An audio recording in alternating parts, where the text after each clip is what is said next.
Hey everybody, welcome back. I am Kevin Ioli. I appreciate you joining me, and my guest right now is one of the top promoters in the business, the CEO of Mayweather Promotions, Mr. Leonard Ellerbe. How are you, Leonard? Great, Kevin. How you doing this morning? I am doing awesome. I know I appreciate your time. Floyd Mayweather's looking to get in touch with you, so you're a busy man. You got a lot going, so I appreciate you joining me. Thank you. So let's talk about. Let's first start talking about Mayweather Promotions' next major card, April 21st at the Barclays Center in Brooklyn on Showtime.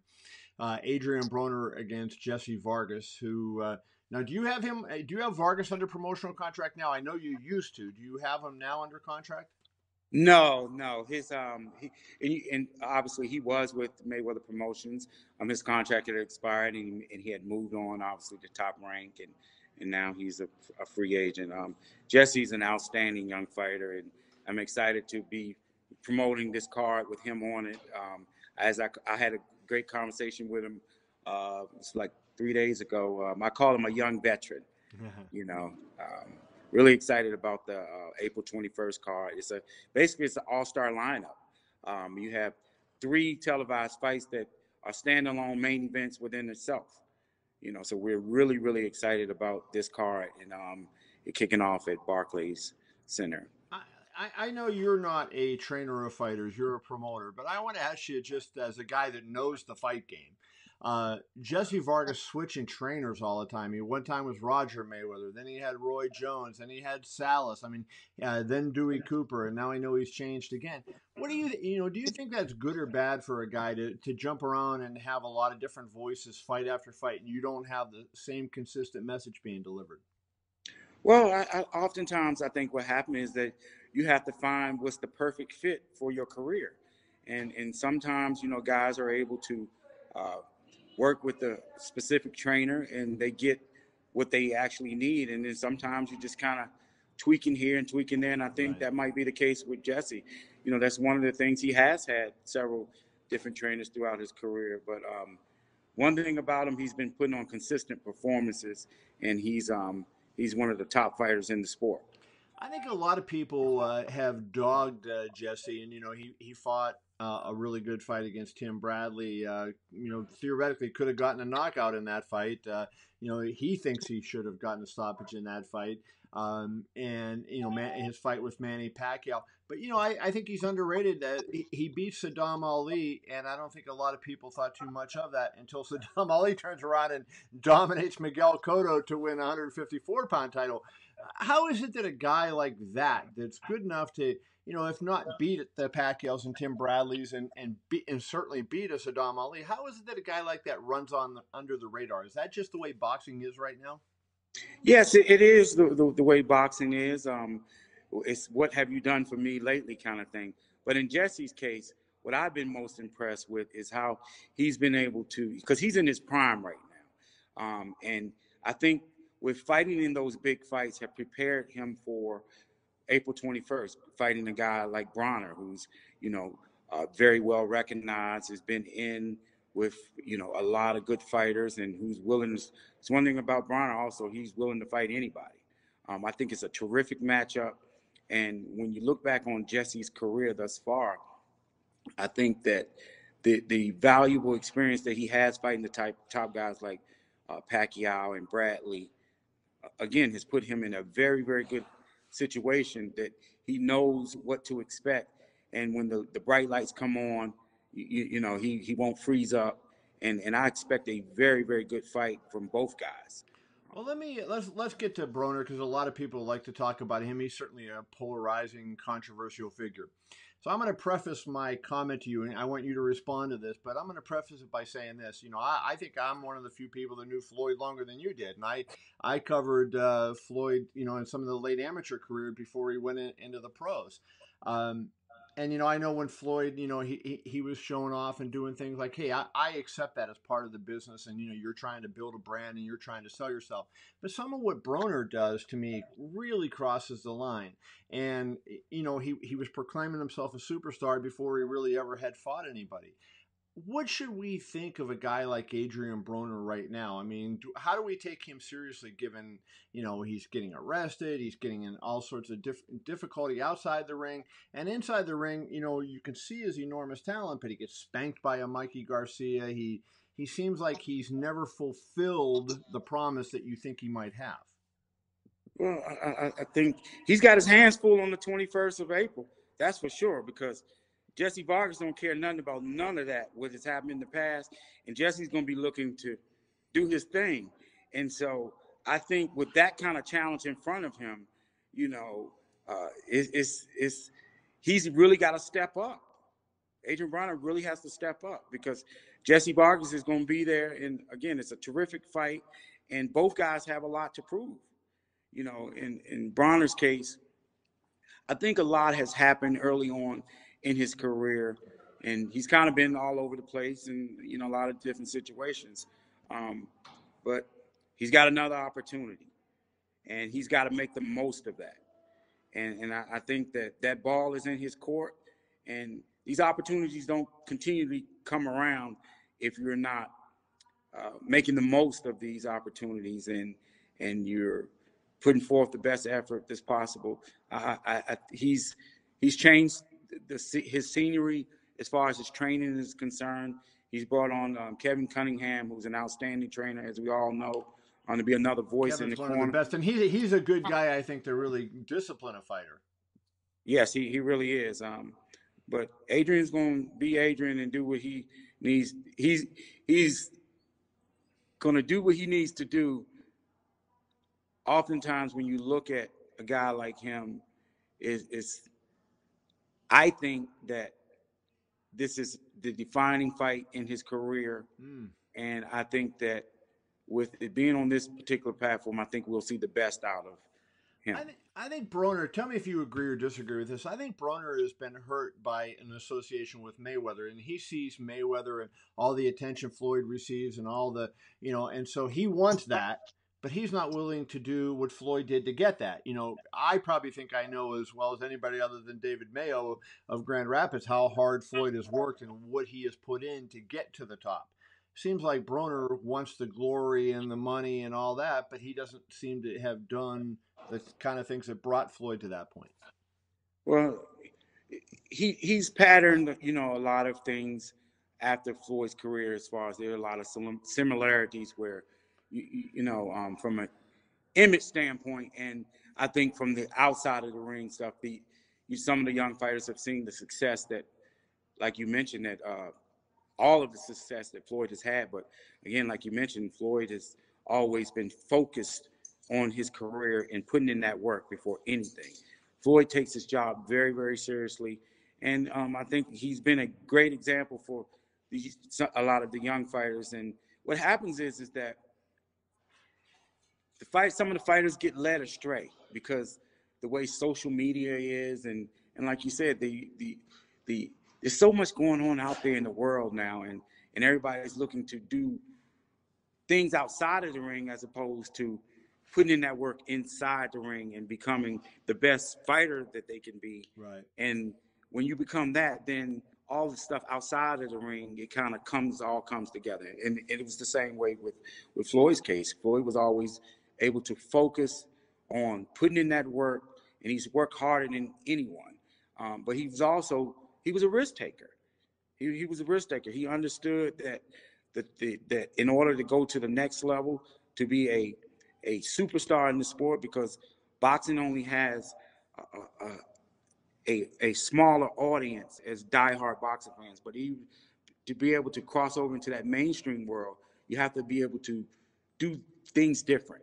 And Floyd's been able to do that, and we all know that his career skyrocketed, and he went on to become the highest earning boxer ever, and one of the you always look around, he's always on the Forbes list and the highest paid athlete in the entire world. But he's always listened too. That's one thing about Floyd. He's always listened. So the smartest people are the ones that take advice, right? Take advice from Yes. people who know what they're doing. Yes. So, mentioning Floyd and all his pay-per-view success, you know, I never would have envisioned him being a 4 or 5 million pay-per-view guy, right? I knew he had the chance, from the earliest days to be the best in boxing, but hey, it even surprised somebody like me who'd been around for a long time and seen it. So, question number one: did Mayweather McGregor pass Pacquiao Mayweather in terms of pay-per-view sales? There's a dispute. Dana White saying it did, and Steven Espinoza saying it did not. Um, I would assume that you might know that. Where did it finish? No, it didn't. We just came up a little short, but that's also a great thing. That's also a great thing when you're comparing record-breaking events to your other record-breaking event. There was a tremendous amount of success. Obviously, it was a global event, and we're very, very pleased with the results of our event. Now, I don't know if you saw my column that I wrote last week about Floyd, and I said if he goes into the UFC, I think we're starting at $5 million. I mean, 5 million pay-per-view conversation. Is this serious? I mean, is he thinking of fighting MMA? Well, one thing's for sure, what we do know is that Floyd has always marched his own beat. He makes his own decisions, and he's always been very good at making decisions as it relates to his career and what he wants to do. So I guess we'll all find out, Kevin. Well, here would be my question, and I guess you don't want to answer it, but I'm going to ask it. I'm going to ask you anyways, Leonard. Put you on the spot since we have you right here. What is in it for Floyd if he does decide to fight in MMA? Because it seems like there's no upside and only downside, other than I guess of course the money would be huge, but from a legacy standpoint, if you go into MMA, how could there be anything better than what he's already done? That's a great question. Again, he's been very good at making very good sound decisions as it relates to his career, and if he decides to make a decision, I'm sure it would be the best decision possible for him and his family, whatever that might be. But as of right now, he's retired. Has he asked you your opinion? Do you think I should do this? No. What would you say to him if he did? You say that again? What would you say to him if he said, Leonard, I'm thinking of fighting in the UFC. What do you think? I would say I wouldn't want him to do it. Why not? I care about him. I care about. I would never want to see anything happen to him, and obviously there are all kinds of risks that are associated with doing something like that. But that's just my opinion. Mm-hmm. My personal opinion. When you care about people, and you love people, you always want the best for them. But again, that wouldn't be my decision. That would be a decision solely up to him, and he understands all the risks associated with combat sports, and he's been very good at making great decisions. And if he has to make a decision, he'll make the best decision for him. Let's pretend, for the sake of argument, that the decision Floyd makes is, I want to fight somebody in the UFC, and that 6 months from now we see him fighting in the UFC. If that happens, do you agree with my contention that we're starting at 5 million on the pay-per-view and going up from there? I haven't, to be honest, Kevin, I haven't given it any thought. Anything that Floyd Mayweather is involved in is going to be record breaking. Anything that he does, he's mastered with understanding all the business aspects of how to break records, and he's a genius.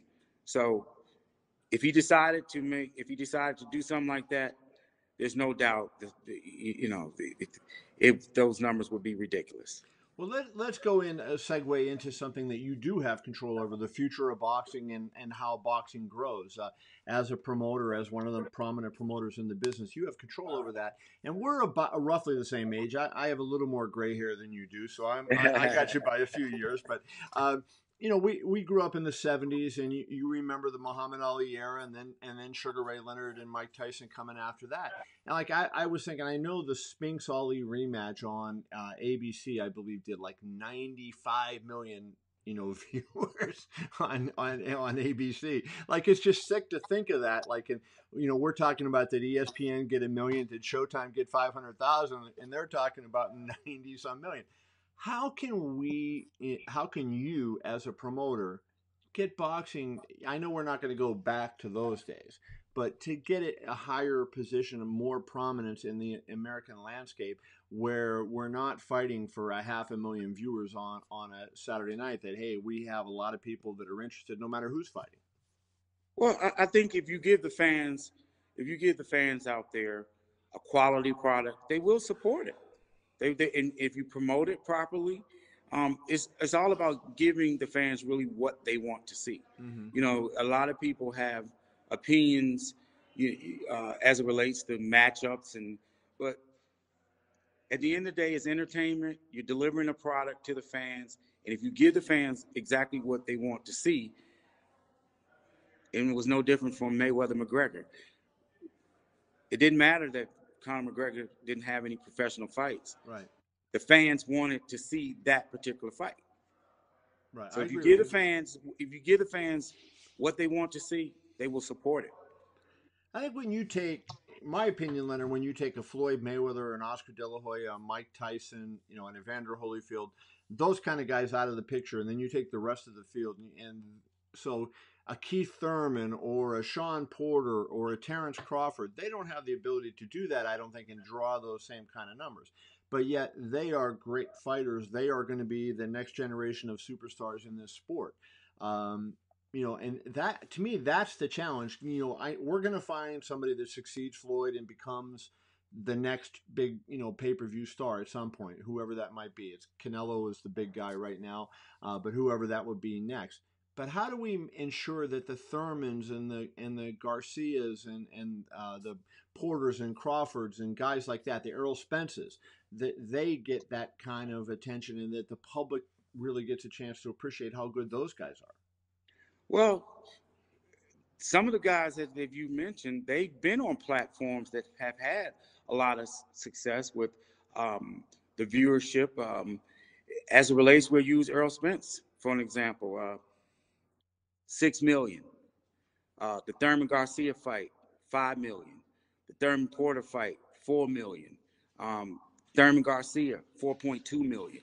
So as you see, if you give the fans the right kind of product, those aren't shabby numbers. When again you look at a guy like Errol Spence, who's young, he's definitely a major star in the sport right now. He's been on that platform where he's done 6 million viewers, and again, Keith Thurman in the Garcia fight, 5 million.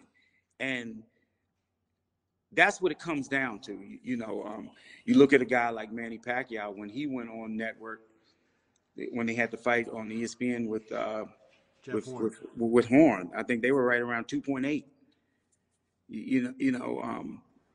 Again. Well, I think let's take that Spence thing, because I think that's really interesting. I thought that was genius, and I don't know whose decision that was, but they put it on right after the gold medal basketball game. Yes. So it's on NBC, and bingo, it comes on right after the gold medal basketball game. So people keep the TV on all of a sudden, and now they see who I think is the best welterweight in the world at this point, a terrific fighter in Errol Spence.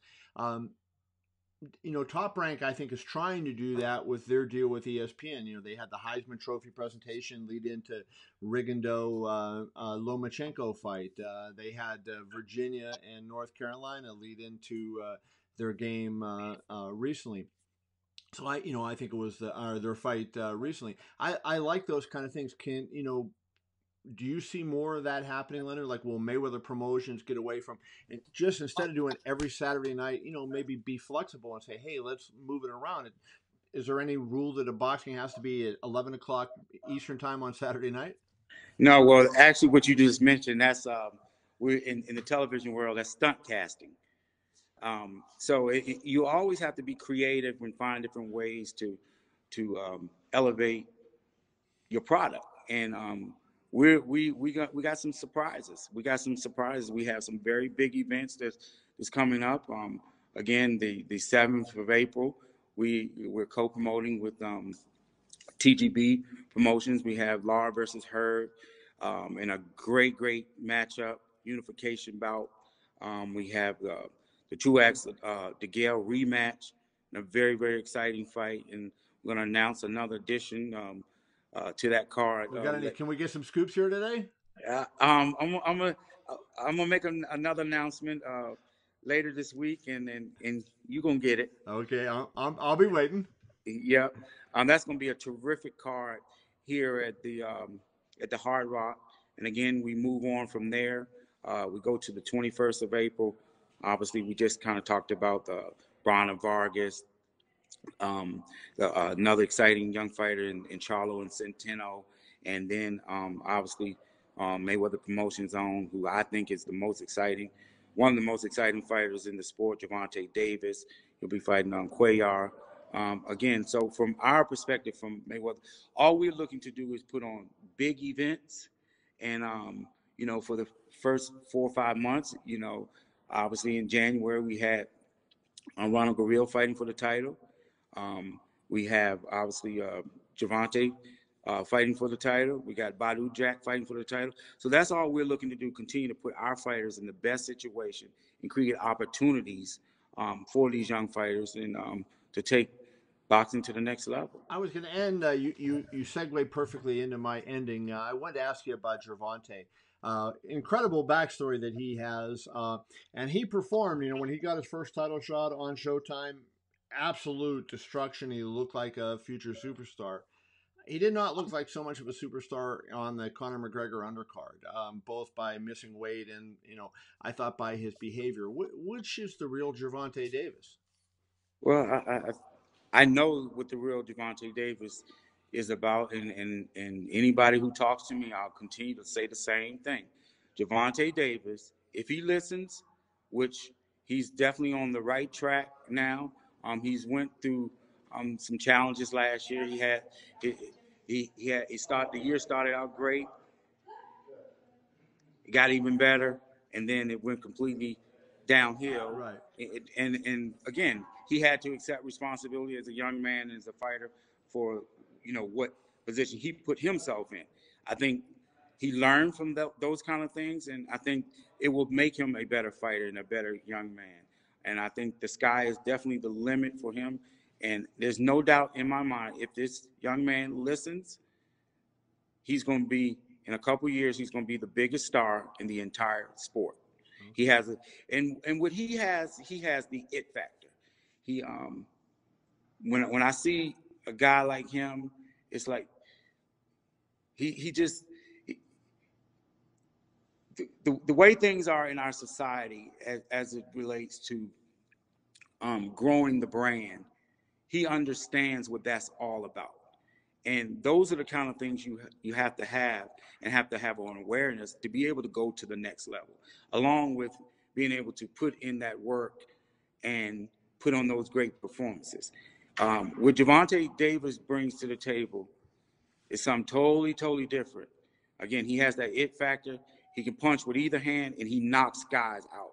And that's what the fans want to see. I agree with you. I said that was the last question. Let me ask you one more, because I think this is a germane question.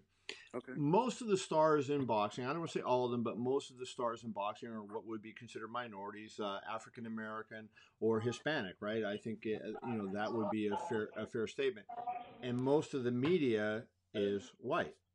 And I wonder if you think that the media is unfair to some of the minority athletes, in that, hey, if you have one slip up, hey, if you look at Davis's career, he was very ascendant. Everybody praised him, and then as soon as he has a bad thing, boom, he's down to the bottom.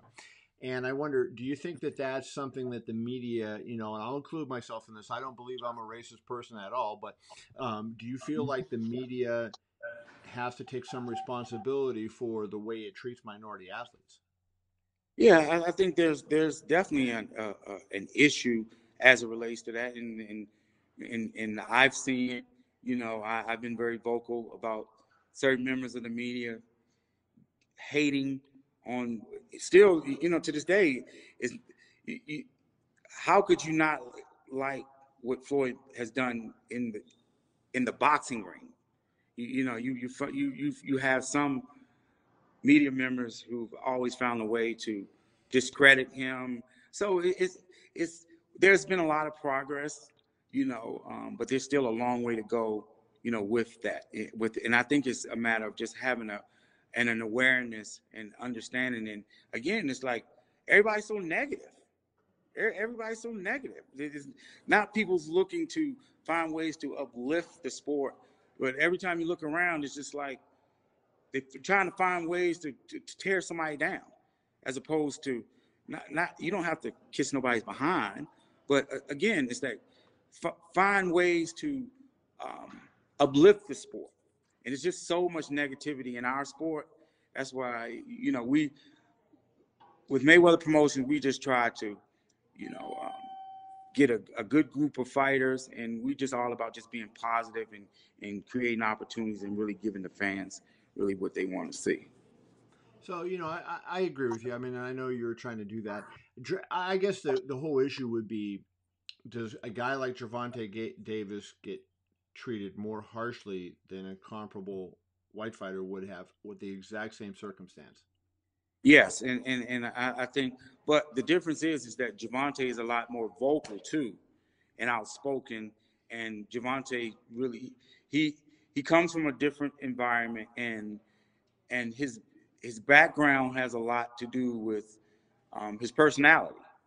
And so, oftentimes, media members, they don't really take the time to get to know a person, a fighter, and understand, their backgrounds. That has a lot to do with it. I can relate to Gervonta. I come from that same background. Mm-hmm. Again, he's a terrific young fighter.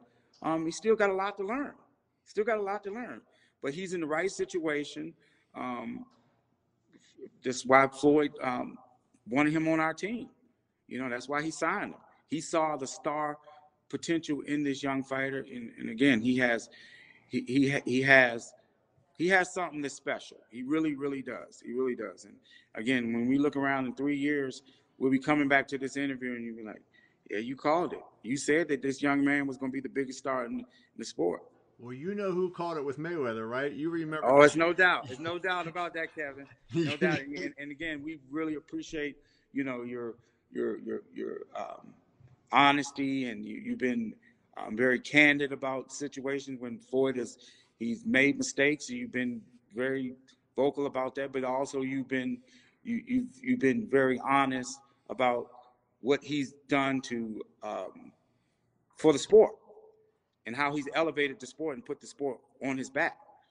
I always think if you're honest and you say both sides of it. So when I think Floyd looks good in a fight, I'm going to say Floyd looks good in a fight. If I think he looks bad, I say he looks bad. And I think if he does something stupid outside the ring, when he criticized Manny Pacquiao and what I thought was kind of a racist joke, I was critical of him.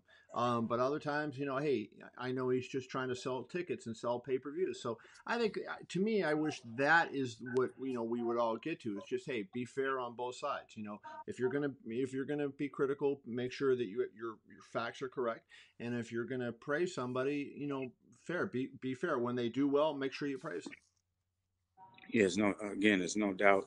That's why the sport. If we continue to find ways to elevate the sport, I think we can grow the sport, and the sport will eventually become a mainstream sport like some of the other sports. But as long as we continue to find ways to tear each other down, and it's we're going to continue to be in this situation, but we're going to continue to put on great events, elevate our fighters. I'm really excited about the future. 2018, we had a phenomenal 2017. Yep. We promoted, I think it was like 12 shows. 6 of them were like some of the local shows. And then we did 6 world championship fights. And then obviously we were the lead promoter with promoting the second biggest sporting event in the world last year with Mayweather McGregor. What a huge So event. again, I'm very, very happy with the direction that Floyd has us going in, and we're very happy with the good core of young fighters that we have, with obviously with these great opportunities. We're very excited about what Badu Jack has done for the sport and where he's going, and the big fight, the biggest fight in our eyes of the sport that will be Badu Jack and Adonis Stevenson. So these are the guys and opportunities we're really looking forward to continue to elevate Mayweather Promotions, and we're very excited. So much more we could talk to you about, but you've given us plenty of time, Leonard. I appreciate you as always so much. Thanks for coming on. And I guess when Floyd signs to fight who knows who, you and I will be back at it again. Thanks, brother. Okay, Kevin. Thank you for having me. Okay.